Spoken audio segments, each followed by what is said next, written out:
बिस्मिल्लाहिर्रहमानिर्रहीम। अस्सलाम वालेकुम। मैं हूं शेख जवाद अहमद कुरैशी एडवोकेट और आप देख रहे हैं मेरा चैनल पाकिस्तान लीगल इश्यूज़। आज हम बात करेंगे कि क्या जिस तरह मर्द औरत को तलाक दे सकता है, क्या औरत भी ख़ुद को तलाक दे सकती है। बहुत सारे क्वेश्चंस आने पर ये वीडियो आपके इल्म के लिए बना रहा हूँ कि अगर औरत चाहे तो वो ख़ुद को भी तलाक दे सकती है। उसका मुकम्मल तरीक़ाकार क्या है और इसको शरीयत ने और हमारे कानून में इसकी गुंजाइश मौजूद है। इससे पहले अगर आप चैनल पर नए हैं तो चैनल को सब्सक्राइब कर लें, बेल आइकन को प्रेस कर दें ताकि आने वाली जितनी भी वीडियोज़ हैं आप तक बर वक्त पहुँचती रहें। आप अक्सर निकाह जिस वक़्त होता है तो आपने निकाह नामे पढ़े होंगे, लेकिन आपने गौर नहीं किया होगा। एक खाना होता है, खाना नंबर 18, अक्सर उसके ऊपर जो है ना लकीर लगा दी जाती है, उस पर गौर नहीं किया जाता, अक्सर लोग नहीं देते। उसके अंदर लिखा हुआ है कि मर्द इख्तियार देता है औरत को कि वो अगर चाहे तो ख़ुद को तलाक दे सकती है।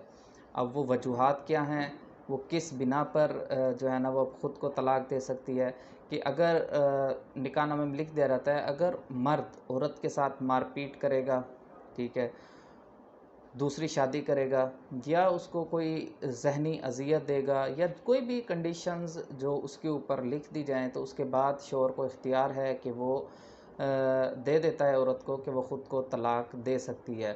अक्सर औक़ात ऐसा होता है कि उस लाइन उस 18 खाना नंबर 18 को निकाहनामे के अंदर कैंसल कर दिया जाता है, काट दिया जाता है कि निकाह हो गया, लेकिन बाद में ऐसे मसाइल पैदा हो गए हैं कि बंदा सोचता है कि यार अब क्या करना चाहिए, अब तो ऐसा नहीं हो सकता। तो तहरीर करवाने के बाद भी इस खाने को दोबारा से पुर किया जा सकता है।